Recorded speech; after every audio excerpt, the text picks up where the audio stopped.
In software engineering, we are discussing chapter number 22, software testing strategies. System testing. Before acceptance testing, we do the system testing. So whenever we want to deliver the software, we have to recheck, re-verify, revalidate the system as a whole.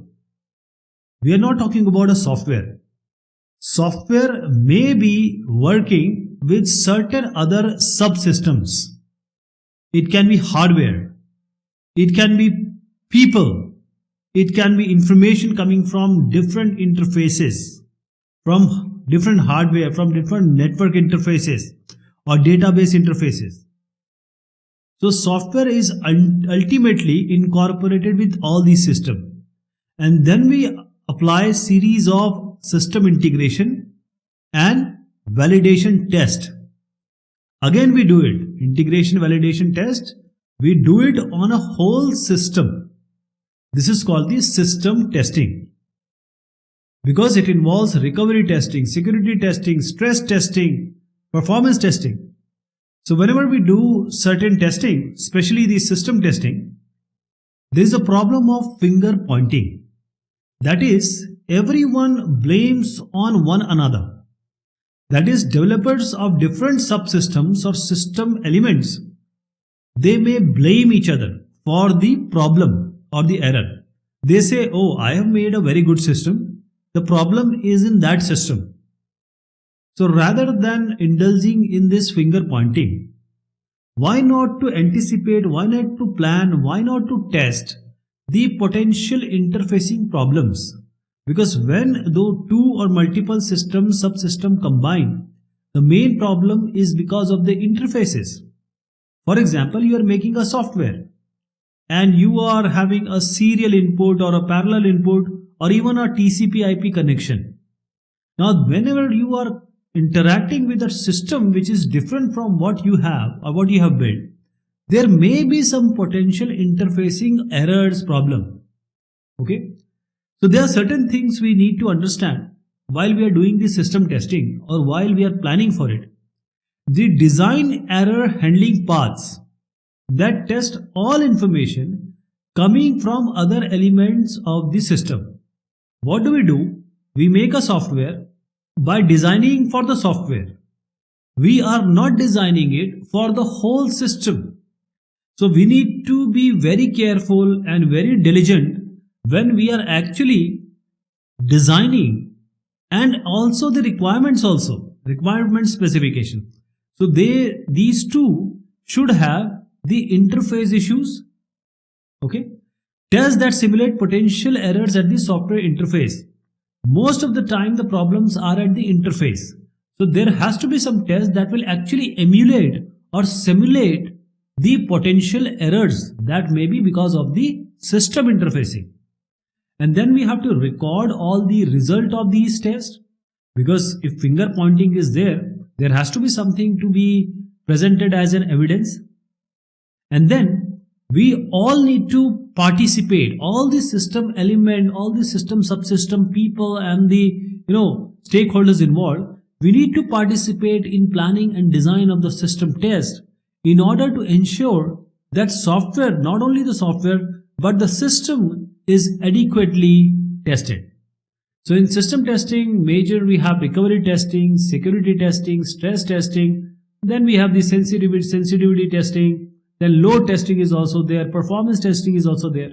So recovery testing is that we will force the software to fail and how the system recovers, we'll see. Security testing, there are certain mechanisms which are built in your software for security. Does these deter the improper penetration in different ways? This is the security testing. And then we have the stress testing. Sometimes people also call a different variant of this load testing. So stress testing is now we are putting all the load or the stress on the system, like the abnormal quantity, frequency, volume. We need to see how system behaves when we put extra pressure on the system, stress on the system. So these are different aspects of system testing. We do it all in system testing. Recovery testing. Whenever we are ill, we need some time to recover. Okay, some may recover well, some may recover they may take some time. So computer-based system or the software, they must recover from the faults and resume their processing with very little or no downtime, because there will be problems in the software. Okay, so software, does it work again? How much time does it take? There are reliability, availability, there are so many issues. So system must be fault tolerant. It can be electricity problem, it can be some external device problem, there may be some fault. The processing fault must not cause the system to go down or seize overall system. Shouldn't stop, recover. For example, I'll give you an example of 737 MAX. This is the Boeing, Ultra. So there was a system here. This was a very simple software, MCAS system. And because of this problem, two, flights, they met a catastrophic end. More than 450 people died just because of this line of code. So even if something happens, it should not stall the aircraft. It should not seize the overall system, because people life, matters here. So system failure, it must be corrected within a specified period of time, because today's software, they are money making. They will create immense economic damage to the people who are the owner of the software. So recovery testing is a system test. It is a part of a system test that demands the software to fail in multiple different ways, and then verify that recovery is proper or not. The system recover well or not. So recovery can be automatic. Recovery can be human also. It requires human intervention. If human is involved, then we have to evaluate, try to find out what is the MTTR, mean time to repair, and this has to be under the acceptable limits defined in the requirement and other documents. If the recovery is automatic, actually there are certain things we need to know. What are the logs, reinitialization, checkpointing mechanism, data is recovered or not, and whatever is restarted, whether it is correct or not. So these are the aspects. Okay. For example, Microsoft Word, when it fails due to various reasons, recovery option is there, that recover your document. So this is a kind of aspect we are talking about. Security testing. Security testing, the software sometimes have very sensitive information. So computer-based system which have sensitive information or which is managing very, very confidential information, it may be targeted by various agencies, people, individuals for improper or illegal penetration. So these information we need to safeguard. For that we have to do a test called security testing. No doubt the software has all the security mechanism installed or coded or designed, but we need to verify it. There can be multiple kinds of penetration. There are certain security threat issues. For example, a naive hacker, he may attempt to penetrate your software or a system just for sport, just for fun. The penetration can be as easy as this. There are disgruntled employees. They want to take revenge at any cost. They are technically equipped. They are intelligent people. So they may, get this sensitive information. There are people, good people, bad people. So they are a dishonest individual. They want to gain money. They would do it for illicit personal gain. This happens in big companies. So this security testing, it is an attempt, or we want to attempt to verify that the protection mechanism, the security mechanism, which is built into a software or a system, will actually protect any kind of improper penetration into this software or a system. If you are doing a good security testing, it has to penetrate a system. It will ultimately penetrate a system, though the time and cost is always an issue, but a good security testing will penetrate a system. So as a system designer, what is your role? What is our role? See, I'll give you an example. We lock our house. We put multiple locks. Not because the thief or a burglar cannot open it. Every thief, because he is a thief, he knows how to get into your house. But we put multiple locks so that we want to increase the effort of him entering. Because we want to press him so hard. Similarly, role of system designer is to make penetration cost more than the value of the information obtained. What he want to get, the cost of getting these information should be higher. So this is how we need to put multiple layers and do all the security mechanism. Stress testing.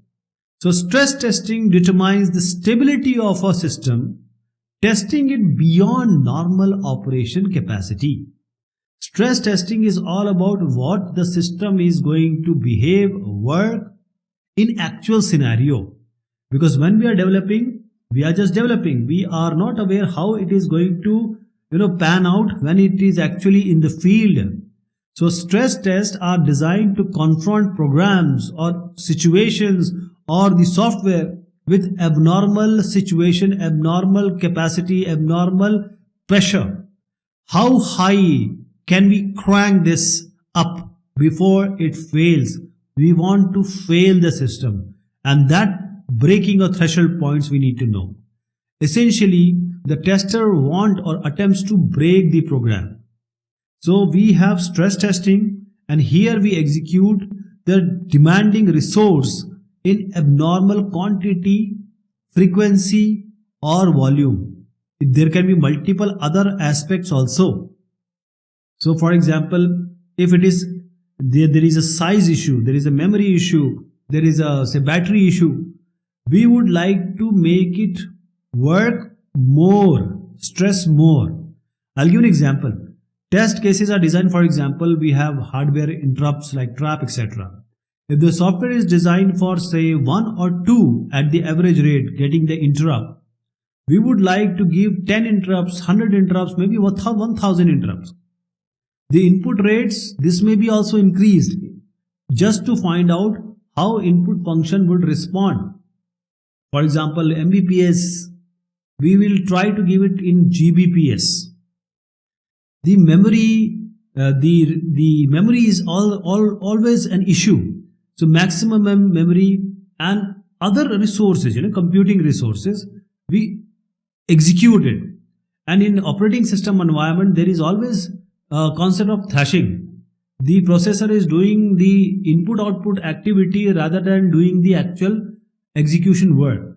So we'll try to create a virtual operating system where we can see how much thrashing we can present and how does the system respond in the thrashing stress. And especially the disk resident data. Most of the time the system will take from RAM or the cache, but we would like to do it, the software to do it through disk. So as I said, this is done to find out if the product behavior degrades under extreme condition and when it is denied the necessary resources. So it is expected to gracefully degrade on increasing the load, but the system is not expected to crash at any point of time during stress testing. This sensitivity testing especially came from microbiology, field. This is a variation of stress testing. This commonly occurs when your program is dealing with mainly data, number of data, mathematical algorithms, the statistical data, the exponentials, the logarithms, all these. So sensitivity analysis is the study of how the certainty in the output of a mathematical model or system can be divided in and allocated to different sources of uncertainty in its inputs. Say we have a range which is a valid data. I am drawing a range which is a valid data. But there in this valid data, there is some point, some valid data which when it is inputted to your system or a software, it will give error or the processing will be erroneous. Also, the system will behave abnormally and there will be a profound, grieved performance degradation. I am saying there is a valid data and there is a small data in this valid data. There is a small chunk which will create issue. For this your software is sensitive. So sensitivity testing uncover data combination with valid input cases that causes instability or improper processing in your software or a system. This is sensitivity testing. Performance testing. So performance testing is a software testing process used for testing the speed. Now let me give you an example. You allow a person to run for 100 meter. Then you say run again for more 100 meter, that is 200 meter. Then 300 meter. So you want to check the performance of that person. So this performance testing is testing the speed, the response time, stability, reliability, scalability and the resource usage of a software application under particular workload. I'm not saying we are trying to stress or load. I'm just saying that at a particular workload, what will be the speed, response time? If 100 meter we made someone to run, what is the speed? 200 meter, what was the speed? What is the reliability? What is the resource usage? This is the performance testing. So it has a difference with the stress and load, okay? So speed is the speed at which the application responds. Scalability is determining maximum user load the software application can handle. Stability is determining if the application is stable under different varying loads. For a real-time and embedded system, software does not conform to performance requirement. This will not be acceptable. A real-time and embedded system has to be under certain performance requirement.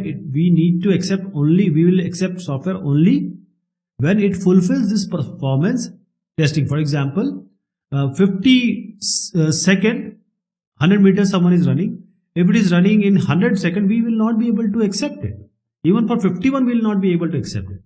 So performance testing is designed to test the runtime performance of software within the context of an integrated system. Integrated system, that is, you have a hardware, you have a software and other subsystem. So performance tests, these are often coupled with the stress testing. As you see, scalability we just talked about. And it usually requires the instrumentation of both hardware and software. That is, we want to measure the resource utilization, for example, the processor cycle, in exact fashion. And this can be done because, as I said, we just want to see the performance. The external instrumentation, this can monitor the execution intervals, log events, for example, how many interrupts are there, and the sample machine states, how does the state change on a regular basis. By instrumenting a system, a tester can uncover situation for degradation and even the possible failure. Deployment testing. So whenever we are done with the software, we have made the software as a software developer. Deployment is now we have to give it to the user. So deployment is the mechanism through which applications, modules, updates and patches are delivered from the company who has developed to the company or to the individuals or to the stakeholders for whom it was being developed. So this is one of the phase in SDLC. The software may have to execute on various platforms and operating system requirement depending upon the requirement specification what the user has given you. Deployment testing, this is also called as a configuration testing. Configuration testing, deployment testing. It will exercise the software in each operating system which is being defined. So deployment testing, it will examine all installation procedure and specialized installation software. These are called the installers. We make it through install shield, etc. That will be ultimately used by the end users or the customers. For example, Windows 10 they have given, and now we are upgrading it to Windows 11. How does it work? So we have to check the software before we actually hand it over to the user. To different configuration, different environment, we have to do the configuration testing or the deployment testing. So if somebody calls you with configuration testing, you need to answer about deployment testing. And software is not only software, it has all the documentation that will be used to introduce this software to users. There are different documents also, like the user guide, etc. Debugging. Bug is a problem or an error. D, when we use this DE before a word, that means we want to remove it. That is, debugging is a removal of error. So the process of finding bugs or errors and then fixing them in any application or a software is called debugging. So first, finding an error, then fixing or solving the error. So why this debugging is coming? When we do the testing, what is the result of testing? Errors, bugs, problems. Debugging is all about removing this error, and it comes after testing. So we need to understand the difference between testing and debugging. Testing is the purpose, whole purpose is to find bugs and error. Debugging purpose is to correct these bugs and error. Testing is normally done by the tester, the ITG, the independent test group. But debugging is done only by the programmer or the developer, because he has to locate and then remove the error. Testing can be automated, static analysis, dynamic analysis we can do. Debugging, it can't be automated. Testing, it can be done without design knowledge, because you can do black box testing, you can do gray box testing. But debugging, you have to go inside, you need to know the code, you need to know the design of the software or the application. Then only you may be able to locate and then fix the error. So, when a test case uncovers an error, when we apply the test case, debugging is done as the next step to remove this error. So the debugging process, how does it work? See, in test case, there is a template. We apply the test case.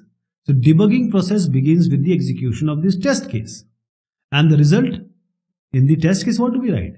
That this is the test case name, what are the precondition, post condition, and then we have actual result and the expected result.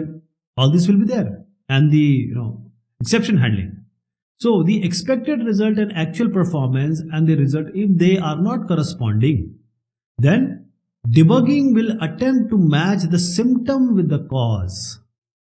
Then only we can go for error correction. Because if the expected is not equal to actual, then only there is a problem. So debugging may have two outcomes. The first outcome is the cause of the problem or the error will be found and it can be corrected or it will be corrected. This can be one of the debugging outcomes. Okay, this is a very obvious kind of understanding. But one very unobvious is the cause will never be found, not be found. Now you'll say, oh my God, how can this happen? But if you have really worked in the software industry, you know that there are sometimes the error will never be found. Even the error will never come again. It cannot be incarnated. So debugging, see, you can find out by certain way how the bugs can be. Few characteristics of bug can give us some clue. For example, the symptom and the cause may be geographically remote. You're working on somewhere, and if it is geographically distributed, somewhere else processing is going on. There may be problem somewhere else. If you have some highly coupled design of component, this may aggravate the situation. Sometimes the symptoms just may disappear, maybe temporarily, and some other error comes when another error is corrected. Sometimes you correct an error, the symptom may disappear, but it may reappear. The system may actually be caused by some non-errors. Okay, there are certain errors which you find error, say that it is an error, but they are actually not errors. They are just some round of inaccuracies. But we have to decide that whether we have to accept it or not. Because if we want the latitude with the 2 decimal points, you are getting it in 1 decimal point, that may not be acceptable. The symptom may be caused by human error. That may not be easily traced. Sometimes you do some user interface work through your mouse or keyboard or whichever, it may not be traced. The symptom may be timing problems rather than the processing problem. For example, you have a system, you are getting some packets, say 1 millisecond, and the other party is sending in 100 millisecond. It can be a timing problem rather than processing problem. It may be difficult to accurately reproduce the problem and the input condition. Sometimes you may not be able to reproduce the same input condition. The symptom may be intermittent sometime, especially the embedded system that couple hardware and software inseparably. Here you see the system may come sometime, it may not be visible sometime. This may be a cause and this may be a clue. The system may be, or the problem may be due to causes that are distributed across number of tasks running on different processor. So the errors may be say mildly annoying. For example, you have some incorrect output data, but it can be catastrophic also. Okay, for example, if you have some latitude and after decimal you want 4 but 2 is coming. You have heard about 733 max, we talked about that.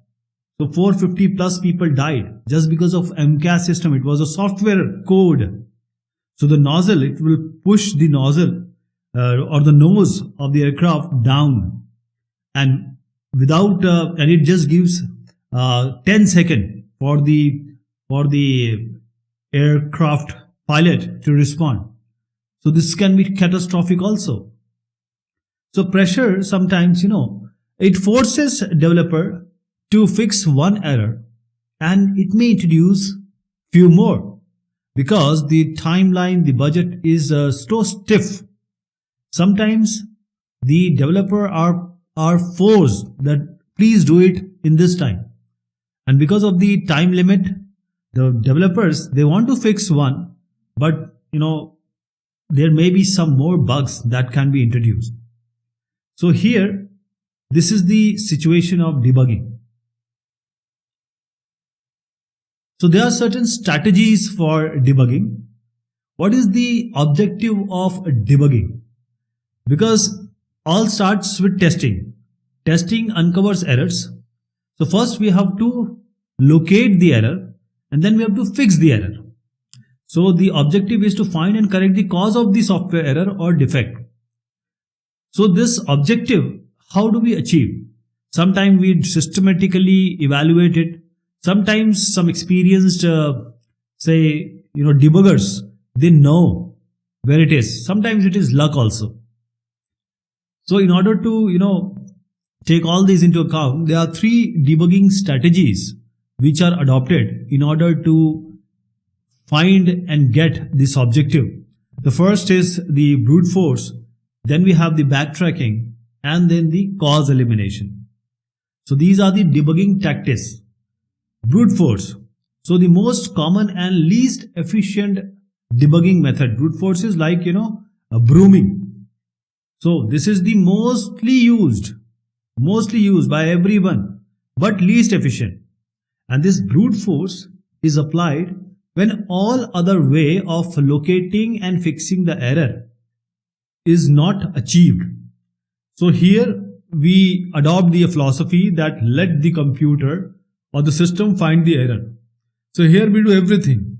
In the integrated development environment, for example, Visual Studio or NetBeans, memory dumps are taken, and then we put some break marks, break points, and then we'll try to find out the traces and memory dumps, traces. Along with this, we'll put a lot of these statements, printf statements at every important line.